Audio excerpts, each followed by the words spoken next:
Let's get political. Let's get political. Let's get political. We are going to be reacting to Bernie Sanders rally by Channel 5. Okay, let's see what's going on. All I see before me, in my future, is a black precipice when America's torch of liberty is finally snuffed out once and for all, and we fully portray the ethos this nation was founded upon. I signed an executive order banning men from playing in women's sports. He's not Hitler, he's not a Nazi, he's arguably worse. Yo, what's up, guys? We're here live right now at the Fighting Oligarchy Tour in Bakersfield, California. I don't know if y'all can see this right here, but this is an official press pass. Capital P, full court press, member of the Fourth Estate, true American journalist. I haven't got one of these bad boys since AlienCon in 2019. People, aliens are real. Feels pretty good. Not sure what advantage I really have, but I guess I get to film inside, which is tight. I'm normally an outside, in the field kind of fella. Shout out to Kern County's premier pediatric services. I'm not a kid and I'm not sick, but if I was, you know where the fuck I'd be at. I'm here to listen to the message because this is America and we can go listen to what we want. I live here in Kern County, so someone's coming to... Oh boy. Oh boy. Oh boy. Gosh. 1 minute in and I'm already disappointed. Kern County, it's a public event. I want to come check it out. How do you think Trump's been doing so far? I'm not a fan of just throwing tariffs around. You know, you have to be real careful with that. You think Bernie's an American patriot? I think he is. They believe in this country. I don't agree with a lot of what he says, but I think he has the right to say it. Bernie would win in 2016, Bernie would win in 2020, Bernie would win in 24, and Bernie would win in 28. Do you think he would have beat Trump? In my heart. I don't know if we're there yet. It's really hard. It's the same thing with Kamala. I feel like to vote for somebody that people see as radical as Bernie Sanders is, and I don't know if he would have beat him. He calls himself a communist. Well, I don't know about that. I am a socialist. Socialist, yeah. And that kind of concerns me too, because when it comes to socialism, you're just one step away from communism anyways. I'm a capitalist, I'm a conservative, I'm not a socialist. I don't believe in socialism. Socialism has never worked in this world. Well, I think social democracy has worked. Does he know what socialist means? I don't think he knows what socialist means. But full-blown authoritarian socialism has always failed. Right, but we are a constitutional republic, so that cuts against who we are as a nation, who our founding fathers have put out. We are a constitutional republic. But do you think our founding fathers could have possibly imagined the level of tech billionaires that would hoard resources and how little people would be getting paid to work for them? I don't think our founding fathers could have imagined stoplights on corners. I don't think they could imagine the 405, come on. Yeah. Who can imagine that? But why can't we solve that? Yeah. Why can't we solve the traffic congestion? Why? Because we aren't talking. We're talking at each other instead of with each other. Yeah. Has a poor person ever gave you a job? I've never gotten a job from a poor person. I've worked for large companies. I've worked for myself. When you get into ideologies, you're going to get this lock thing that we have. I think let's listen to solutions and put some solutions together for the American people. What do you think's the biggest problem facing America right now? A certain group of people have decided to play politics with our lives, to find the wedge issues that divide us instead of finding all the numerous ways to unite us. What do you think are some of those wedge issues they've used to divide the common public? Outside we're seeing, abortion is murder and this and that. Another one has to do with race, DEI programs. Mexicans, Asians, whites. I'm a minority and as a white guy in the Central Valley. And I don't focus on that. He's a what? What did he just say? He's a minority. Does he not see the skin color? Outside we're See his skin color? seeing, abortion is murder and this and that. Another one has to do with race, DEI programs. Mexicans, Asians, whites. I'm a minority and as a white guy in the Central Valley. And He is not a minority. Shut up. I don't focus on that because You do focus on it because you just brought it up, you dummy. you know what? It doesn't matter. My administration has taken action to abolish all discriminatory diversity, equity, and inclusion nonsense. These are all values that we used to have as Americans that are being twisted and used against us. That's obscene, and it distorts our ability to engage in civics, in true democracy. The Democratic Party is just a corporatist party, where the Republican Party is an oligarch party. No one is for the working class man or woman. Workers getting a share of the profits that they create. It used to be a thing that we had in America. Now it's a person's wealthy because they are smarter than, or they work harder, and we know that the lowest paid people are more often than not are the hardest working people. Do you think there should be like this class He's speaking fact. He's spitting fact. I like this guy. And he has a union shirt on, so that's respect to him. of billionaires that hoard so much wealth when the minimum wage is so low in some states? I don't want to punish them for being successful. A good example of what I was just saying is Elon Musk. He doesn't sleep 12 hours a day and then just mosey on into an office and expect something. The dude's in his factory sleeping on the floor saying, I'm going to get the American dream. It's like these people are complaining about 40 hours a week. Oh, I don't want to work that. Well, when my son got his job 40 hours a week, I said, I remember my first part-time job too. Yeah. Because I had to work 60, 65 to buy my house and live the American dream. Yeah. People don't want to do that anymore. Some of the reason is the same reason they're poor. Poor life decisions. Thousands of people filled the street today for the latest Fighting the Oligarchy tour. Senator Bernie Sanders making stops around the country, talking with crowds about, quote, how to take on the oligarchs and corporate interests. And it's propelling progressive lawmakers to the front of the line, become the face of what amounts to Democratic Party resistance. You're on the wrong side, folks. You're on the losing team. An oligarch's just kind of like a small group of rich people like controlling the government. And that's pretty much what's happening with us now. The president was elected. You have a bunch of billionaires right behind him. It's literally right in the open. You can see it dramatically. People will look back on this age and go, how did this happen? And the truth is, a lot of us let this happen because we believed that fascism and authoritarian ideology could never take root in America because we fought Nazis and the Italians in some far-off war in days long by. And I will be damned if we're going to dishonor those men and women who fought and died for democracy by allowing Trump to become a dictator. I think overall, he has the right idea on everything he's been doing. I know there's a bit of controversy with like the whole Israel has the right to defend himself. Israel has a right to defend itself. But I feel like he kind of understands the premise of like Palestinians are being... Well, I think that he made those statements like in the immediate aftermath of October 7th. But if you look at him now, I think he's quite critical of Israel's response. Correct. And I love that. So that's why I've been also still supporting him. While Israel had a right to defend itself against the horrific Hamas terrorist attack of October 7th, it did not have the right to wage an all-out war against the entire Palestinian people. But I know there's some people, especially my family, where they still just only view that one sentence he said and be like, oh, well, Bernie, I give up on him, which I don't think you should really, fully look at entirely as his whole picture because he's been fighting since he's been young and he truly knows what's right. So I'm happy he's doing the tour. I mean, he's been fighting for the same thing since freaking whenever, right? He was born a long time ago. He's an older guy, an older white dude, and he actually sticks to what he believes. And that's not very common in politics, so. And to clarify, this is not exactly a Bernie Sanders rally. It's the Fighting Oligarchy tour. Correct. So he's not planning to run for president during the midterm. Yeah, exactly. Not at all. Just out here to be with some like-minded folks who are ready to fight back against the oligarchy. You like Bernie Sanders? Yeah, I'm a leftist, like politically. I'm queer, so I would prefer to exist still. What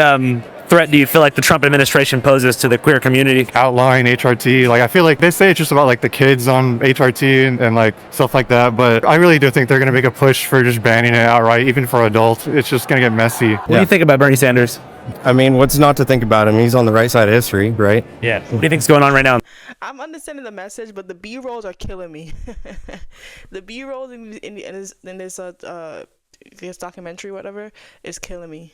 In the country. It's going to shit. Are you kidding me right now? What are the top 3 terrible things they're doing right now? Taking people off the street who are here legally, throwing them in the gulag over there in another country, particularly the one fella I forget his name. Kilmar Obrega Garcia, Maryland father who was mistakenly deported by the Trump administration. That's outrageous. Due process is critical for all of us. The other I'd say is the tariffs. What a joke. Like people like, oh, Trump's a genius. This is all planned. No, it's not. He thinks he knows more than every economist in the world. He doesn't. Treasury bonds, they're critical to the success and well-being of our country. Those have gone haywire. When that happened, and that's why he responded. He realized, oh, my people are telling me that I'm killing our economy. The president here announcing a 90-day pause on tariffs, though it's not clear specifically which countries this pause is going to apply to. So that's a big one. Free speech in general, students on campuses. He's cracking down on legal firms who have done work that he doesn't like. What country are we in? Is this Russia? Yeah. It's crazy. So if Bernie said something that resonated with you, would you be open to changing your mind about certain things? Well, absolutely. Absolutely. I'm old, but not that old. We have a corrupt campaign finance system which allows billionaires through their super PACs to spend as much money as they want to elect and defeat candidates who stand up for the working class. Just like trickle-down economics doesn't work, it doesn't work for politics either. A lot of money is being spent at the top of the ticket going down, and then we roll the dice to see if it wins. I like to say when the working class is struggling, folks tend towards either left populism or right populism, and I think that the establishment of the Democratic Party didn't realize how much the working class was struggling. They decided to play their games, and they fucked around, and then they found out. What can you tell us, for those who don't know, about how he was disenfranchised during the 2016 primaries? I think one of the main factors is that, he was running as an independent. Can you talk a little bit about what happened in 2016? I was a super volunteer back then, so I was a baby organizer. The establishment of the Democratic Party was really, really scared of his economic populist message. It's sad. It's being rigged against Crazy Bernie.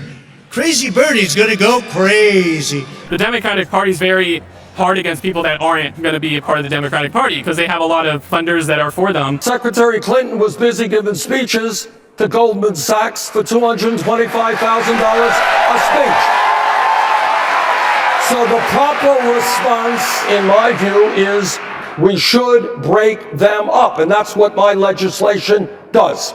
If Bernie's running as an independent and kind of going against the Democratic Party to some extent, they're going to look past him and kind of do as much power to get rid of him, because at the end of the day, the Democratic Party is also not as progressive as you may think they are. I feel like Democrat and the Republican. These points are valid and whatnot, but I just feel like the people who are in charge of our life, the president and the people who are running, they are really, really old, and they need to step back, and they need to have a new generation come in and just fix this all up. But that's not gonna happen. I just want to say that. Let's get back to the video. But that was just my thought process during the whole thing. I'm looking at Hillary Clinton, I'm looking at Bernie, I'm looking at Trump. These are all older people that does not need to be part of this anymore. They need to sit down and I don't know, go knit or something.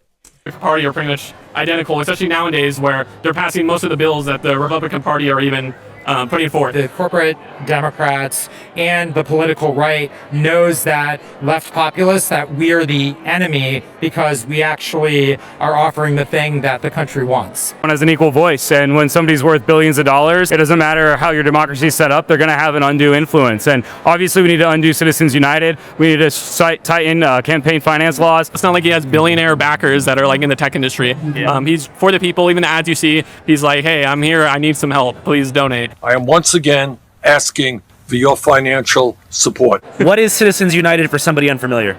It was allowed essentially unlimited money from corporations going into PACs and other political entities. You as an individual can only donate $3,500 to me for the primary, $3,500 for the general election. But large corporations could donate millions and millions of dollars to PACs that are quote unquote independent, but that shamelessly promote certain candidates and disparage others. If you would like to become the most powerful person in Washington like Mr. Musk, just contribute $270 million to Trump's campaign. But we also just need to make sure there are no billionaires. I would love to be worth $80 million. That sounds great. But the discrepancy needs to be throttled. We can't have people that are worth more money than Jesus Christ could have made if he was making $1 million a year since he was born. So I think the marginal tax rate, once you get into the billions, should be 100%. That money should just 100% go back to the public to do public good.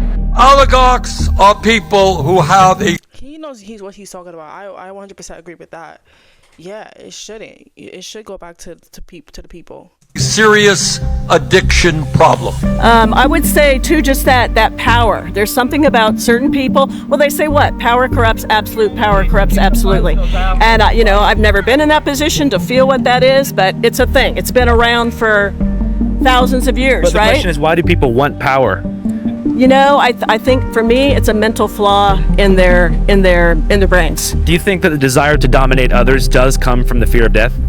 It could be that they're trying to pass it down to other generations, possibly, like Trump's family. Which is the fear of legacy dying. It all comes down to the idea of impermanence. Yeah, it could very well be. I mean, Trump for sure. I mean, he'll be remembered. There's no doubt he'll be remembered in history. He thinks he's going to be remembered as one of the best. No, he's going to be remembered as the most evil, and the most horrible, the most terrible, you know. How do you feel about the people out there who are always hating on Bakersfield? Fuck them. Yeah, fuck them. But also, I get it. I've lived here a lot of my life, but there's good things here. The food is good. We've got lots of good people besides those Trumpies that are outside right now going crazy. I'm surprised there's not more. I'm a little embarrassed for them, honestly. As I mentioned, we're still in Bakersfield, California. Don't be surprised, we were just inside, now we're outside. And I want to establish a new Channel 5 rule. No hating on Bakersfield. If you hate on Bakersfield, you will be blocked. You will be sent to some kind of re-education camp. And we're going to use that Patreon subscriber money to create a private police force to find you and take you there personally. We're here in Bakersfield, Centennial. What's the lore with the Bakersfield? Like, what's going on in Bakersfield? Like, why do people hate Bakersfield? I don't know. I'm gonna do my research after this. Why do people hate Bakersfield? Plaza, Chevron, fuck BP, fuck Exxon. I don't want to say anything bad about the Dinosaur gas station because I like the merchandise and I want to get a sponsorship from them in time so I can take pictures with the dinosaur wherever I want and maybe get a dinosaur of my own. We got some Trump supporters across the street. They got a banner that says abortion kills children. They're having a vigil for all of the fetuses destroyed by the satanic cabal of George Soros funded Planned Parenthood abortionists. Like I said, he's not Hitler, but like Hitler, he also uses economic populism in order to tie it to the Jews. Like with George Soros, when they claim that George Soros is secretly funding everything, like Hitler once claimed. Do you know George Soros owns Hot Ones now? Really? Yeah, isn't that weird? He's just another rich person who's like vaguely left-leaning. I don't hate him, but I don't support him. It's sort of like a very neutral relationship. Like, yes, thank you for supporting the party, the Democrats and such. You could be doing more. Yeah. Who do you think is the true enemy? Oligarchs like Donald Trump and Elon Musk and every hedge fund manager, every Wall Street stock analyst who only took into account the total financial value that their actions would bring them, and not the wider effect that it would have on Americans.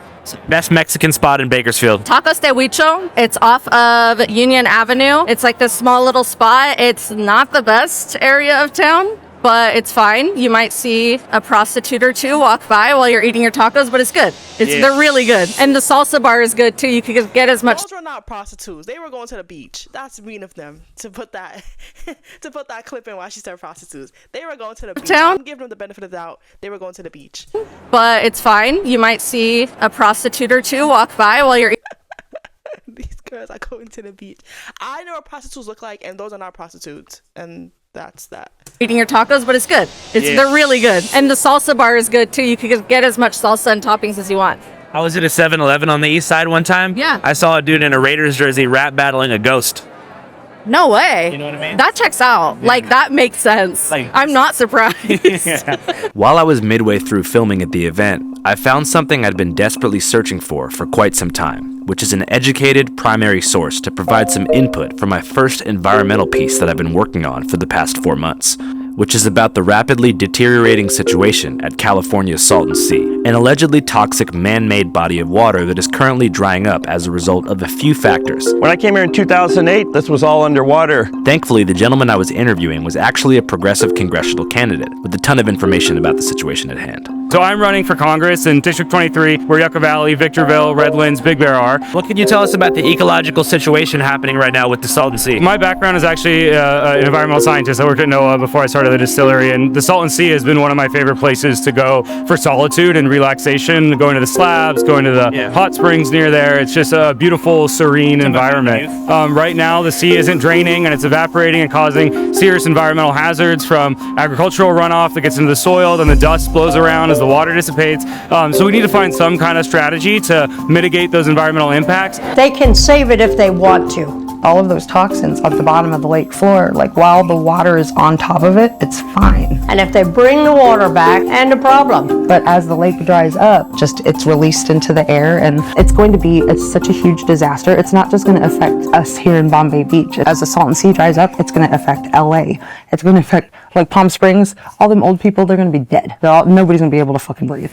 Lithium mining, if it's done responsibly, could potentially be that strategy. I'm not sure that the way it's going to be gone about right now is going to be in the way that's going to best protect the populations that do actually live there. A lot of people don't realize that folks live around the Salton Sea still. Yeah, we're doing a documentary right now about the Bombay Beach community, and they have the highest rate of asthma of anywhere else in California because of the silt that's coming from the basin of the Salton Sea and drifting into the air. Here's a preview of our new documentary, Save the Salton Sea, which is available right now exclusively on our Patreon at www.patreon.com/channel5. Yeah, I'm Kevin here at Bombay Beach. Until 2017, I was a software developer. Like what's happening to a lot of people in the tech community now, layoffs left and right. I got laid off. And by that time, though, I was like, photography is more my passion. I got tired of the whole corporate bullshit and all that, where one minute they want you, and then next, minute they're laying off a bunch of people that are like, fuck you, and then they're begging for. I wasn't meant to work in a windowless cubicle all day. And yeah, this is my home. I am Cornholio. I need TV for my Bible. My name's James Raymond DeCourcy. I've been here since 1988.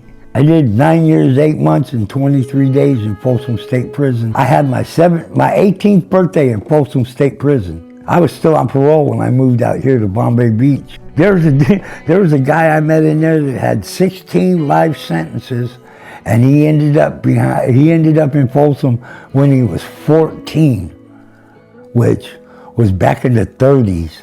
Yeah. And when I went, he asked me if they were still riding horses and driving buggies, and I went, what? He goes, what are they doing now? I said, oh, they're driving cars. He looked at me and goes, what's a car? Hi, Mark, how you doing? I don't know, it all depends on if they can save the sea. My name is Sonia Herbert, and off and on I've been here since 1974. They don't care about saving the sea, and it's a beautiful area. And the people that have the power to do anything have never been here. They've never walked along the beach and seen the beauty. My name is Tala. I worked for the Department of Defense for 19 years. I was a financial analyst. And then COVID happened. Then they wanted us to get vaccinated, and that was a big problem for me.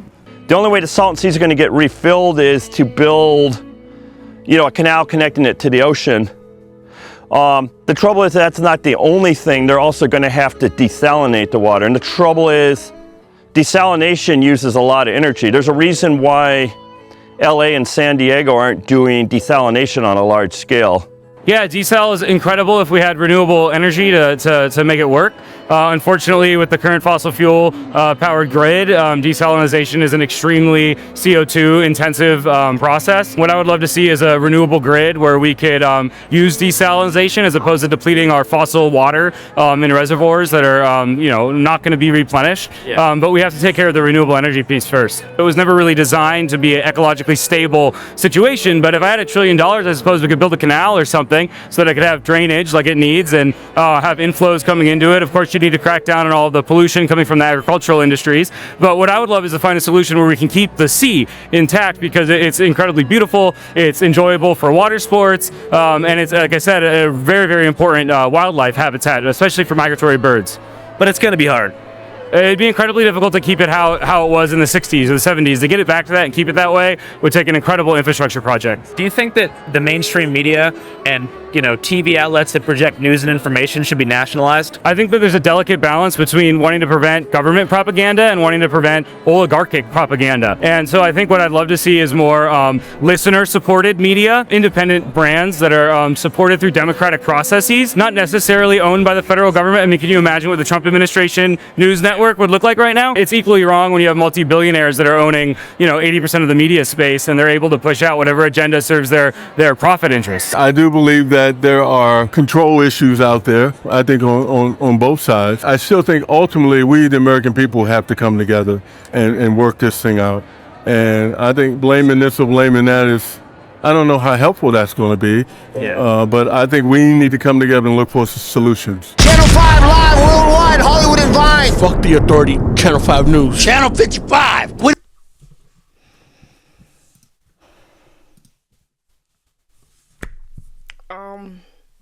My throat's hurting me. This was a good piece. Channel 5 did a good job. I like Channel 5. Last comment. A lot of the people that was on this this documentary that was being interviewed, they had the right ideas, but it was coming from the wrong people. A lot of the people, in my opinion, I feel like had the right ideas, but was coming from the wrong mouth. And and seeing that guy in that Trump support, that the Make America Great Again hat was kind of disappointing. But you know, here we are. You know, it is what it is. Freedom of speech. This is a free country. They can do whatever they want. But anyways, that's gonna be it for today's video. I'll see you guys tomorrow.